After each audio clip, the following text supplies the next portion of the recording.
Hello and welcome back to the Bobby and Beardy Show. I'm Bobby. That gentleman over there is still, after all this time, McBeardy. You'll be shocked to know. And today we're going to be talking about Venom: The Last Dance. Time codes below. We're on Spotify. Like, subscribe, yada, yada, yada, all the good stuff. Beardy, welcome back. How the devil are you, sir? I'm overall good. A very mean man told me some bad things today. I went to get my eyes tested for the first time in over a decade, and he didn't tell me I have perfect vision, which is not okay. I thought you were talking about what we were saying before the show about. Oh, no. About Sony being a Sony apologist. That as well, but the other thing is, he didn't tell me I have perfect eyes. He said damn near perfect eyes, and I don't need any issues. I've got no issues, but he didn't say perfect, and that's not okay. So I'm quite salty about that. As a man whose prescription has once again changed recently with his contact lenses, I'm furious to hear you complain about such nonsense. Yeah, he was like, the thing is, I can't see as far as I could 10 years ago. It's slightly closer now. It's slightly annoying. I have a job that primarily I need good vision. I hate this man. I just realised it just occurred to me. I hate this man. We better start talking about the Venom 3 before. No, how are you first? Oh, I'm fine. I actually just watched what is it? At World's End, The World's End with Simon Pegg, the Cornetto trilogy. I literally just watched it for the first time. Like I finished like literally 10 minutes ago. Oh wow. It's all right. There you go. That's my review of that. Yep. I think that's as good as it needs. 100%. It's not as good as the other films they've done together, but it's all right. I have my. We'll discuss that in another. We'll talk about the trilogy at some point in another episode for the content. Yeah. Venom for now, please. We'll do the Cornetto trilogy, and we'll have a Cornetto for every episode. It'll be great. Oh yes, I love that idea. Yeah, perfect. There we go. Anyway, here's the rundown. Venom: The Last Dance is the third film of Sony's Venom franchise, and it's also the fifth film in Sony's Spiderless Spider-Man universe, which is the stupidest universe to exist. Written and directed by Kelly Marcel. The film features Marvel Comics character Venom, you'll be surprised to know, despite being ever so slightly linked to the MCU thanks to a post-credits scene in the last Spider-Man movie. Do not be fooled, viewer. This is Sony, and it is not Marvel. It stars Tom Hardy, once again, as Eddie Brock / Venom, alongside Juno Temple, Rhys Ifans, Stephen Graham, Peggy Lou, Clark Bacco, Alana Ubach, Andy Serkis. And the release date was the 25th of October. The runtime is an hour and 49 minutes. It's a budget of 120 million. Where did all of that money go? And worldwide box office so far, it's 175 million. So it's doing all right. I can tell you where most of that money went, and it's clearly the dance scene. The most pointless dance scene. By the way, in any film ever. They had to have the dance scene because otherwise they can't call it The Last Dance. Like, they couldn't just call it any other. They could have given it any other name. They could have called it Null and his alien spooky boys come over to try and end the humanity. They could have called it Where Are Eddie Brock's Shoes? They could have called it anything. But they went, no, we've got to call it The Last Dance, and it's going to be really just... we're going to push... Square peg, round hole. The entire Vegas scene doesn't need to happen for the story, just so it is... We'll get to it. I've got some opinions. But Beardy, as a aforementioned Sony apologist, why don't you let us all know what the story is for Venom 3? I will, but first I stand by Sony has nothing to apologise for. I'm not an apologist because if we don't apologise, there's no apologists. Anyway, stop your face. We're moving on. I'm going to give you the rundown of the story. I will not stop my face, by the way. We start with Eddie Brock / Venom at the beach bar at the end of the aforementioned MCU film. And there's a little bit of retconning there, but that's fine. We'll discuss that in a part. Eddie gets pulled back to his universe, the SSU side of things, rather than the MCU. And he realizes that he is kind of on the run. He is enemy number one everywhere for what's been happening in his two films. So he decides, you know what? I'm going to go to New York, one of the most densely populated places in the world. This can only go well. It's not the smartest plan in the world. It's really not. On the way, he does some questionably good / bad things, which also draws more heat. Multiple different ways of trying to get there, because obviously he can't do normal travel. There's singing, there's dancing, there's Venom being attached to every sort of mammal, amphibian, bird, whatever you can think of to get them there. There's a hunt for shoes, and there is some emotions, I think, maybe, depending on how human you are. There's meant to be emotions at the end. Yeah. I can tell there's meant to be some emotions here. But do you have emotions, really? Hey! The wild robot almost made me cry. Yeah. This did not. Okay, right. So, cards on the table. I haven't watched Venom 1 or 2. I simply have no interest in this franchise whatsoever. So, the only reason I watched Madam Web was so we could talk about it on this. I don't... Spider-Man Sony movies, they do not interest me. And I totally get that. I want to go through a little bit of this. It'll take maybe a minute or so. I do understand that there isn't a huge amount of love for it. I do think if we start crossing over Spider-Man into this universe, it'll be interesting. There are talks potentially of doing an Andrew Garfield side of it in this. I don't want it. Which I know you don't, but you haven't seen the others properly, so you don't really know. I want it. Anyway, my point is, these films are absolutely hated by critics, but kind of liked by the audience. So I've got the scores for Rotten Tomatoes, I think it is. Madam Web obviously didn't do fantastically. 11% for critics, 56% audience score, which isn't fantastic. That's insanely high. Yeah. That's 56% of the population who cannot figure out that she, at no point in time, driving around her stolen, broken taxi, did she once get pulled over by the police. And I will not stand for it. No, we have more to go through. Morbius, 15% critic, 71% audience. Okay. 71. That's 71% of people who don't have a problem with Jared Leto, and I can't understand that one either. Venom 1, which in my opinion is the better of the trilogy, 30% critic, 80% audience. Venom Let There Be Carnage, 57% critic, 84% audience. And Venom Last Dance, I know it's early days, 37% critic, 77% audience. So these films aren't hated by the audience. It's basically people going, this isn't the MCU. The MCU makes big money and we should love that and everything else is bad. Audiences seem to like them. They're not perfect. I'm not going to defend them saying they're perfect. But even Madam Web, I'm probably softer on films than I should be. I know that. We've discussed this in many, many ways. I only hate kids in kids' films for some reason. But these aren't terrible movies. People seem to like them. I seem to like them. I think they get a lot of hate, and they're fine. They're absolutely fine. They are the bottom of the barrel of superhero films. They are disagree than everything other than Ant-Man Quantumania. Which I have to admit is just garbage. But yeah, don't get me wrong, they're not as good as the MCU stuff, but there's some parts of it I really enjoyed. I do think some of it has been done different. I would do them differently. I definitely would. But stop giving it hate. I just think it's bland and dull and generic and it's just whatever. And I listen, I fully accept that if you're a Venom fan and you've got this guy going, I haven't watched the other two films, this is garbage, then you can ignore my opinion. That's absolutely fine. I don't care. I just didn't, and it explains why. I didn't gel with this film at all. I also didn't buy the main plot of the film. I don't think it makes any sense. I completely agree with you. So I kind of wanted Venom to be that sort of darker anti-hero because that's kind of the whole story of it. He's not purely bad, he's not purely good. And what they've done is kind of gone down the route of Venom is a 12-year-old learning what the world is. Everything makes him happy and it's supposed to be too funny. And like I say, the dance scene doesn't make sense. The singing scene, okay, it's supposed to bring in some emotions, but it goes on too long and I don't really get it. There are some things I would definitely do differently. I do think some parts of it are okay and I enjoyed. That's the best I can say. I've got a list of things I enjoyed about the movie. I'll get to them eventually. Good. Don't you worry about that. Eventually. Eventually, in the last 2 seconds. Yeah.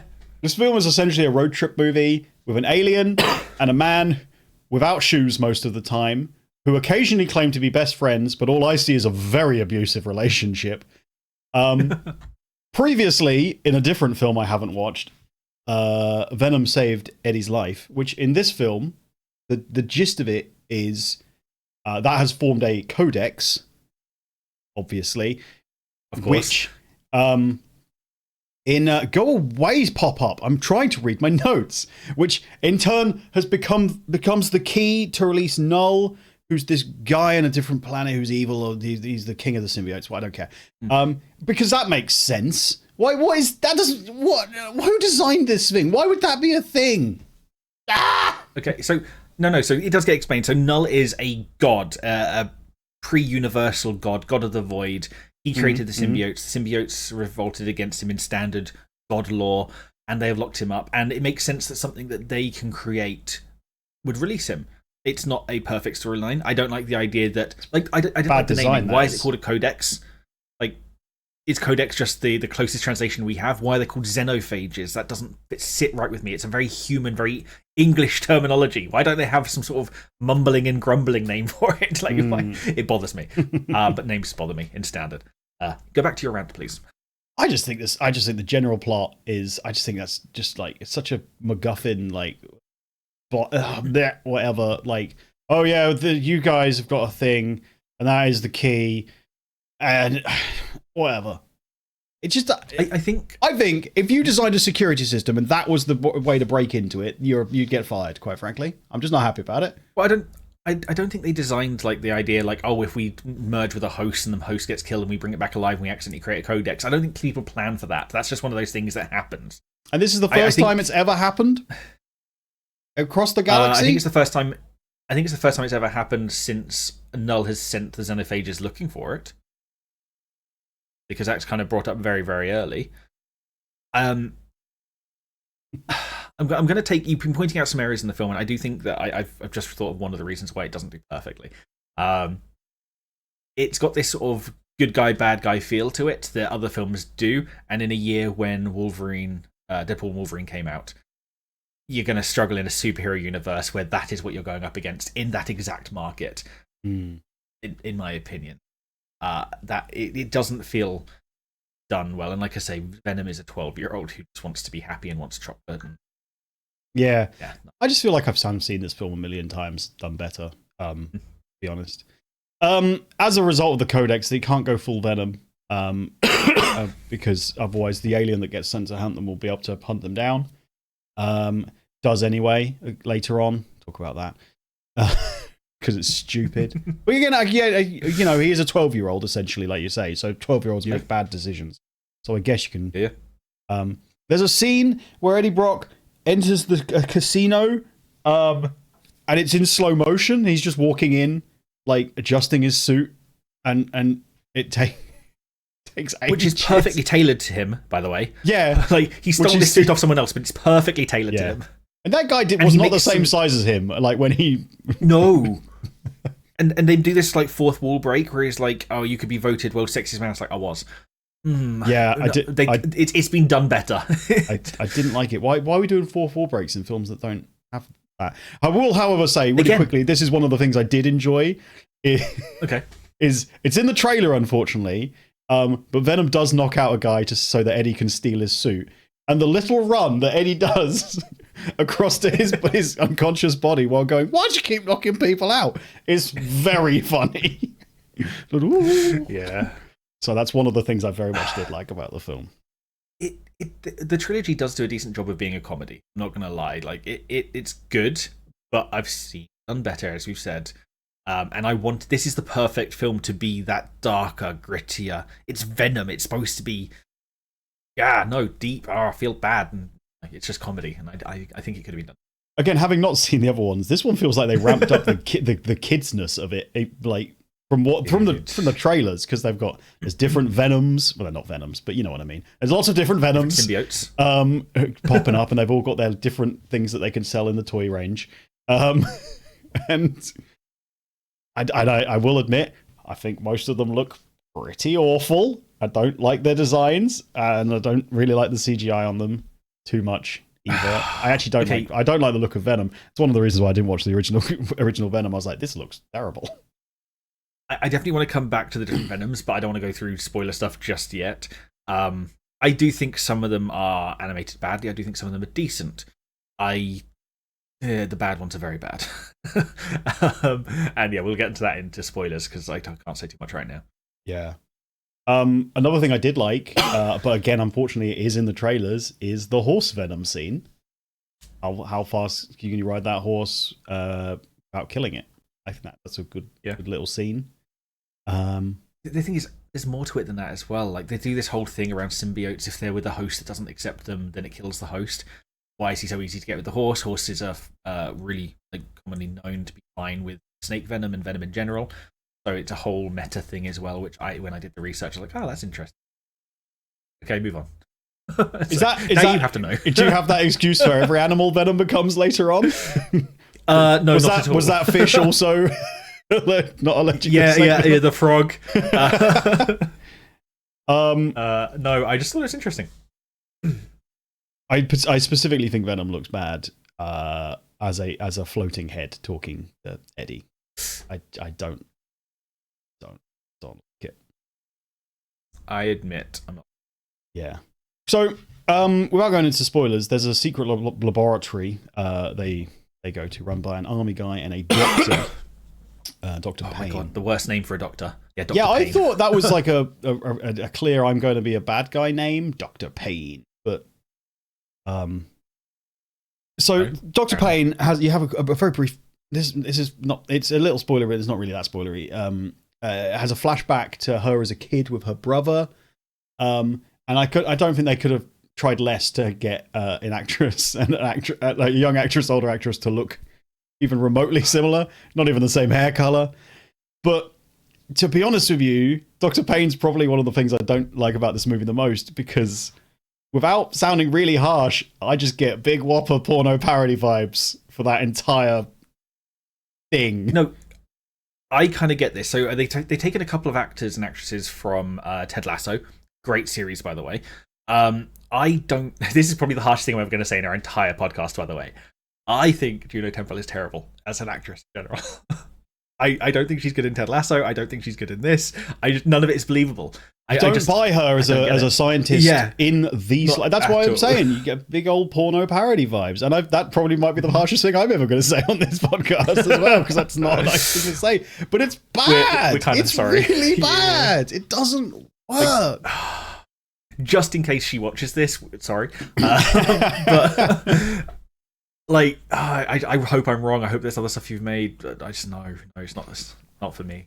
No, and unfortunately, it's kind of a big returning part and things that occur around her and that laboratory and things. And every time I'm there, I'm like, oh no. Yeah, it doesn't work. Eddie Brock does meet a bunch of hippies though, which are that's what I was about to say. There's a quite cringy on purpose sing along scene as they travel down the old highway and stuff. I wasn't enjoying any of that, if I'm honest, but it does get redeemed later on in a bit. I probably will just save in spoilers. There's a fun, which is my last thing I've properly enjoyed about the movie, which I'll save for spoilers. Yeah, man, I didn't gel with this at all.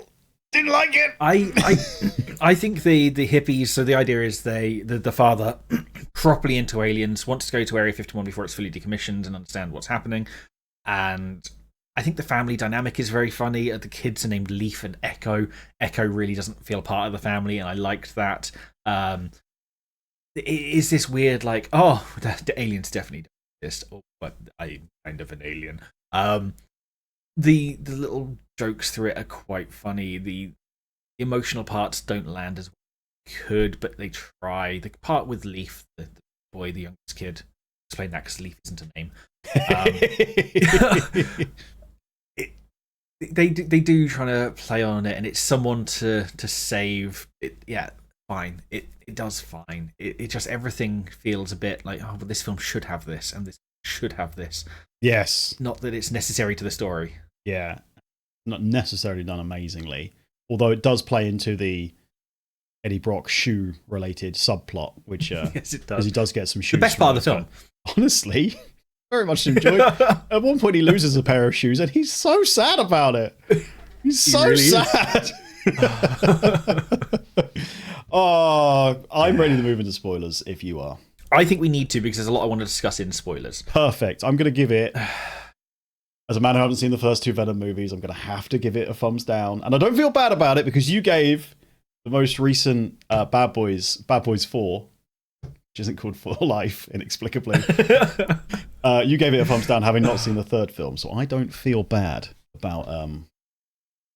I'm also going to give it a thumbs down. I know.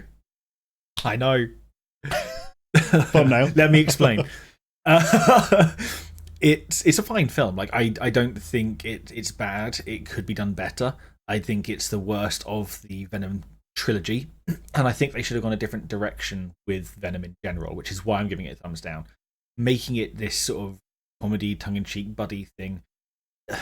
The Eddie trying to come to terms with the dark stuff that Venom does is more interesting to me than Eddie having to babysit this parasite that's in him. That's the way I wanted it to go, and for that reason, it's a thumbs down. It's not the worst film I've ever seen. It won't be the worst film we've seen this year or this month, but it's... Megalopolis is still out there, my friend. Yeah, I hate you for that.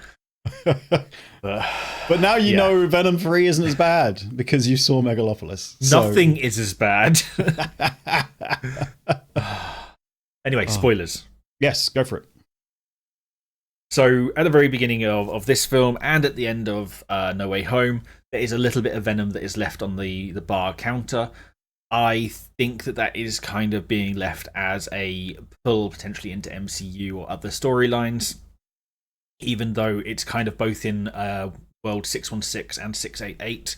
It's kind of a bit of a weird thing. And again, that ties into the end credit scene, because there's two end credit scenes. Both. Of course I did. I left. The last one, there's some discussion right at the beginning.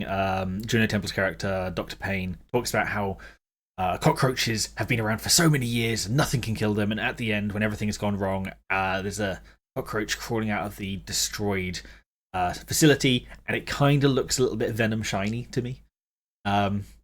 That's my thought process. That tiny bit of Venom that was left is in that, and that's going to carry it on.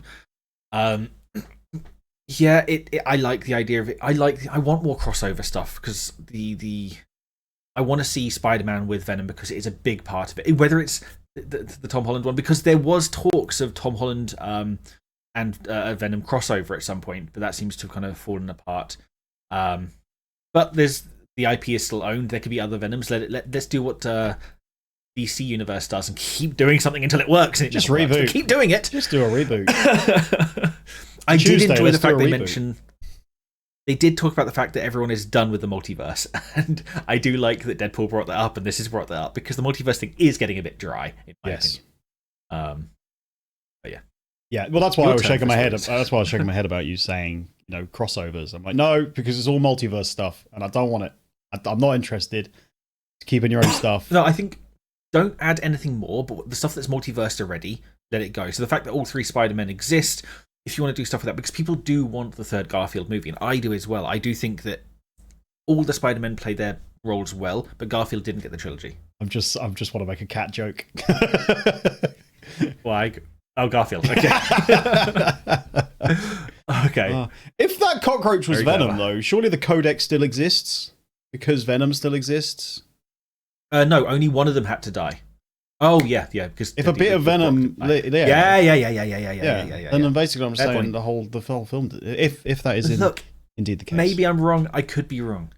Because obviously, all of the symbiotes that we see in this, they spend a lot of time making different ones. They all die. Apart from one. So, Dr. Payne, which I'm going to get into. Yeah. Dr. Payne becomes Agony, the worst looking of the lot, in my opinion. That sort of Venom hair, very, very bad. For some reason, she has lightning powers. I don't know if that's actually canon. It's because she was struck by lightning as a kid. That's why. Is that canon for Agony? I don't know that. Oh, I don't know. I need to double check. But Lasher gets created and destroyed. Phage gets created and destroyed. The two symbiotes that become twin or two-head get destroyed. There's the white one that's kind of anti-Venom, gets destroyed. They're like, here's a character, he's dead now. Here's a character, he's dead now. Well, they bring back Stephen Graham, who was in the previous two films. I know this. Patrick Mulligan. The detective. Yeah, Patrick Mulligan. And that's the reason why Venom and Eddie Brock are on the run in the first place, because they're accused of his murder. He's been bonded to a symbiote. Shriek. And he stands around in a hospital room for a couple of scenes and then gets put for a meat grinder instantly because that's essentially what the alien is. Yeah, like a wood chipper. Yeah. And like he breaks out and he's like, "I'm going to fight you," and then yeah, it's like, oh, and that's basically what they do with all the other symbiotes. They're like, yeah, well, to the wood chipper. I'm like, okay, you had this guy standing around for the entire movie, and then is that how you write him out? Okay, oh, that's how you write everybody out. Oh, okay. I don't know. Just easy paycheck, but seems a bit. There's General Strickland who kills a couple of people by doing, I know better than everyone else. I'm going to shoot this with a rocket launcher. Oh, the friendly security guy is now dead because of me. Like, well, so not everyone goes through the wood chipper. Some people get murdered by a dumb guy. Maybe that guy shouldn't have been so friendly. I think it's probably his own fault. True. We do victim blame on this podcast. Absolutely. Damn right. I will just quickly say my third and final thing that I truly did enjoy about the movie is Martin Moon, who's the hippie dad. Did you know that was his character's full name? No, I didn't.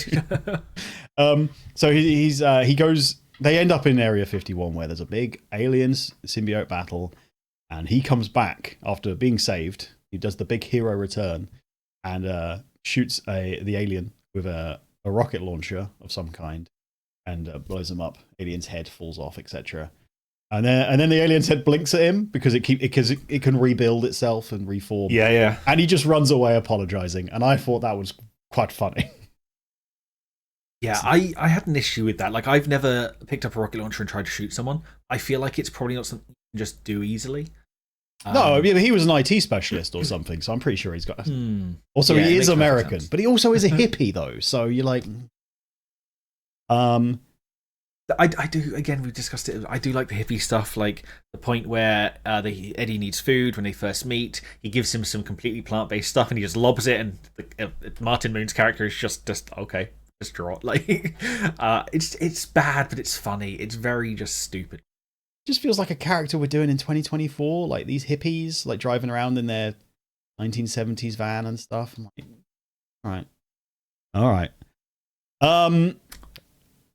Venom can't go full Venom in the movie, like I said earlier, because that's how the alien sees the codex inside him and Eddie, and he can't do it. He can't do it. Oh, I will do it for a dance though.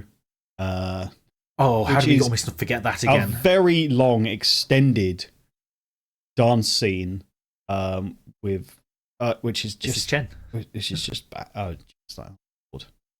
Oh my lord. Yeah, I really hated it. It doesn't fit with the film. Even with all the stuff in the film that could have been done better, this just felt bad to me. Like, I'm not defending this part at all. I really hated it. Other than the fact that it's called The Last Dance, there's no need for it. And even then, could have done it. They could have made it useful. I don't know how, actually, but they could have tried. It's part of that entire extended Vegas sequence, which is like, what is this doing other than padding the runtime? Other than the quite amusing bit of Venom becoming addicted to gambling and blowing all of their money within seconds. Like, the rest of it... Oh, and obviously you get the... Why do you keep knocking people out, little run? Of, like... Which is a scene they could have just given like to any other section of the film. If you really wanted Tom Hardy to do a funny little run. I don't know, man. I was just like, ugh, dear, oh dear. And then at the end of the film, just skipping straight to the end, Venom kills himself and all the aliens by kind of half merging with them and dragging them under a big acid melting machine, which he somehow knew what it was, even though he'd never seen it work. To be fair, on the side of it, it does say hyperacid. Oh, okay. Which annoyed me so much. Like, so they're using this to melt down Area 51 because they need to get rid of it, which, to be fair, government contracts do that. They usually use acid to acid bath stuff. I'm totally fine with that. But it won't just say hyperacid on the side. Well, you don't want it to just say regular acid. It's not going to say regular boring acid on the side, is it? Yeah, but just don't make me argue this, please. So Venom's suicides, which breaks the codex, and then we have a big montage wrap up. So we can all be sad about Venom dying and Eddie, and losing his best friend in again what can only be described as a very abusive relationship. And I'm going to be honest with you, didn't feel earned in that movie. I don't know if it felt earned because of the other two films, but from Venom 3, I was like, the scenes they showed from Venom 3 of that movie, I was like, oh, there's the dancing in Vegas. Yeah, didn't like that bit. I don't know, man. It didn't. Like I say, the first two films, there's a part when in the first one where he's learning to live with the fact he's now a symbiote, and the thing is, they work together because it's a forced situation. They have to for the good of what Eddie wants and what Venom needs. That's fine. And then Carnage, they kind of explain that Carnage is a different type of symbiote who is bigger and stronger, and it's a battle for survival. The storyline didn't make sense until the Xenophages came, and even then it didn't make a lot of sense. It just, I don't know, I preferred the other two. I think they've steadily got worse in my opinion, but the reviews don't say that, and like I say, I will defend the Sony stuff, firstly because I don't think it's terrible films, and also yeah. And it feels like the aliens that come after them is like, oh, we can only see them when you're in full Venom mode, and it's like, and the second you take that off, even if you're like a millimeter away from their nose, they're like, where'd you go? They can't see. I'm like, yeah, okay. It just feels like an excuse to extend the film lazily. Like, oh, we've got to do another 20 minutes before we have another scuffle. And the fact that the Xenophages can move so fast, and just by going, oh, we're not full again, they know that Venom can't move as fast as they can, so he's going to be at best within like a 5 foot, 10 foot radius. So just murder that entire radius. Yeah, kill everything. Because they can half see, so just kill everything there, you know? Yeah, but whatever. I don't want to say more. Perfect. Let's wrap it up there then. Well, that was our review of Venom: The Last Dance. Thank you so much for watching and listening. Leave a like, subscribe if you so please. Check us out on Spotify if you'd like to as well. We'll see you very soon. Thank you very much. Farewell. Bye-bye. Bye-bye.